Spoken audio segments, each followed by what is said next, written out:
A paz do Senhor. Alguma vez você já teve a sensação de estar fazendo tudo certo, mas que nada acontece? Parece que a sua vida está travada, está bloqueada e nada avança? E pior ainda, quantas vezes você já falou, agora vai, e nada flui? Escuta isso com atenção. Aquilo que você chamou de trava, bloqueio, barreira, pode ser exatamente a preparação para o seu sucesso. Isso porque quando Deus fica em silêncio, não é porque Ele nos esqueceu, mas é porque Ele está trabalhando em algo maior. Você quer saber por que sua vida está travada, está bloqueada e quer saber como desbloquear isso com sabedoria e direção? Fica comigo até o final. É bem verdade que o inimigo ele trabalha aí para tentar impedir o avanço do povo de Deus. Mas a gente precisa lembrar de uma coisa, ele não pode agir sem a autorização do nosso Senhor. E muitas vezes o próprio Deus nos para, como está escrito lá em Atos dos Apóstolos, no capítulo 16, no versículo 6, quando o Espírito Santo de Deus impede a Paulo de pregar nas províncias da Ásia. Mas Deus não faz isso para nos irritar, para que nós não venhamos nos sentir frustrados ou até mesmo para que nós venhamos desistir da caminhada. Cada interrupção tem um propósito e eu quero te mostrar agora. Talvez você que esteja assistindo esse vídeo agora esteja com um projeto paralisado, com um sonho não realizado, ou até mesmo você chegou até uma certa parte, mas teve que regressar no que você chamou de voltar à estaca zero. Por que Deus permite essas coisas? Um dos motivos, eu quero deixar aqui para você, que Deus permite essas coisas, até mesmo porque Deus é um Deus que cuida, Ele não só cria, mas Ele também cuida da sua criação.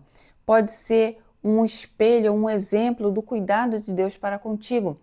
Um exemplo a gente vê lá em 1 Reis, no capítulo 30, a partir do versículo 1, quando Davi ele se oferece em ir para a guerra com os filisteus, porque Davi ele estava se escondendo da perseguição de Saul em território filisteu. Então os filisteus saíram para a guerra e Davi foi com eles. No entanto, os outros príncipes das outras províncias dos filisteus não gostou da ideia e pediu que Davi regressasse para que não o acompanhasse nessa guerra. E isso foi bênção para Davi, porque quando Davi regressa ao seu território, ele vê que tudo havia sido saqueado, as suas mulheres haviam sido levadas, seus filhos sequestrados. E ali foi um grande pranto, um grande choro, um grande lamento, né, por aquela breve perda. Por que eu falo breve? Porque aquele regresso de Davi foi uma permissão de Deus para que ele pudesse ter tempo de recuperar tudo aquilo que os amalequitas levou. Caso Davi tivesse prosseguido para a guerra, ele voltasse, não encontraria nem a sua casa, nem os seus filhos, nem a sua família, nem a chance de poder reaver tudo aquilo. Então, esse impedimento de prosseguir para a guerra foi um cuidado de Deus para que ele pudesse voltar e recuperar tudo aquilo que o inimigo levou dele. Então, esse momento a gente para refletir que às vezes as coisas não estão avançando na sua vida. É exatamente porque Deus está cuidando e não quer que você perca aquilo que você já conquistou até agora. Então, a forma de Deus te proteger. Talvez essa fase que você está passando de tudo bloqueado, tudo travado, seja o próprio Deus tentando ampliar a sua visão. Isso que aconteceu com Jonas quando a sua viagem para Tarsis foi interrompida, porque simplesmente Deus queria algo maior que ele nem poderia imaginar. A visão de Jonas estava limitada sobre o reino de Deus. Ele acreditava que ele seria um profeta para pregar somente para a nação santa, para a nação escolhida por Deus. No entanto, Deus estava apontando para Nínive, uma grande nação, pecadora, sim, mas com grande potencial de arrependimento. Sabemos que a fuga de Jonas o levou ao ventre do peixe, e essa aparente derrota, esse aparente fracasso, foi transformado no maior avivamento coletivo da Bíblia. E não só isso, Jesus lembra desse episódio quando os fariseus lhe pedem um sinal. Como está escrito lá em Mateus, no capítulo 12, no versículo 39, nenhum sinal lhe será dado a não ser o de Jonas.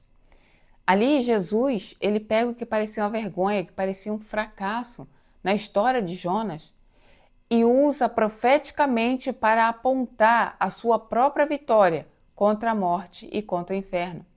Perceba que Deus pega a fuga de Jonas, redireciona o seu caminho e ainda eterniza como símbolo de ressurreição e redenção.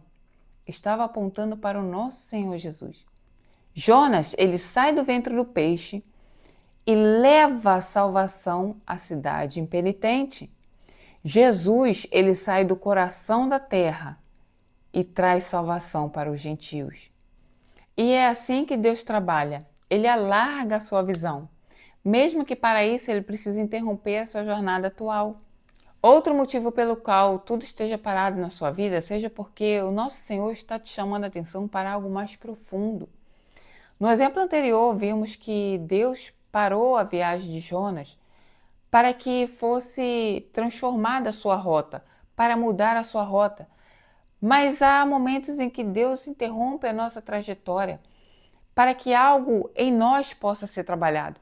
Isso fica muito claro no exemplo que eu vou usar agora para você.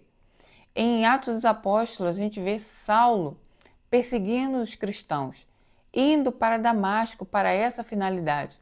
No entanto, a sua viagem também é interrompida pelo esplendor do nosso Senhor Jesus, onde ele se prostra diante de tanta glória. No entanto, naquele momento, Jesus interrompe a viagem de Saulo para chamar a intimidade. E como eu sei disso? Porque ele fala, Saulo, Saulo.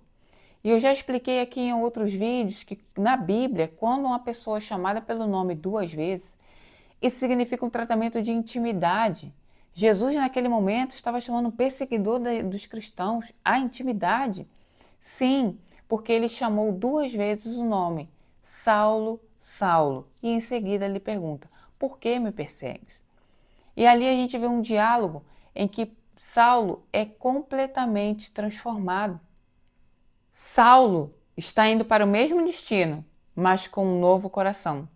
Aquele Saulo que partiu para Damasco para perseguir os cristãos, agora está indo para unir-se a eles. Aquele Saulo que saiu para Damasco para dar cabo na vida dos cristãos, está indo para levar vida. Aquele Saulo que levava cartas de autoridades se transformou em uma carta viva de autoridade espiritual. Às vezes, Deus não muda a rota, mas muda quem caminha nela. Isso porque Deus não quer só apontar o caminho, Deus quer caminhar com você também. Perceba que todas as vezes que Deus interrompeu um projeto, que interrompeu uma caminhada ou até mesmo um sonho, Ele estava chamando a sua atenção. Não para te manter longe do sucesso, mas para te alinhar com o verdadeiro sucesso que provém dele, um sucesso sólido, duradouro, firmado na rocha.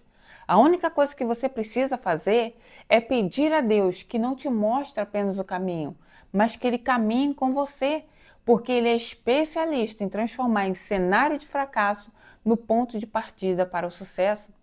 Se essa palavra falou o seu coração, escreve aqui para mim nos comentários, eu não caminho mais sozinha. Seja um canal de bênção para aquelas pessoas que estão se sentindo travadas na vida e compartilhe esse vídeo. E se você quer crescer espiritualmente, quer conhecer a Deus na profundidade, já se inscreve aqui no canal e vem crescer junto com a gente. Não esquece de deixar o seu like. Até o próximo vídeo. Tchau, tchau.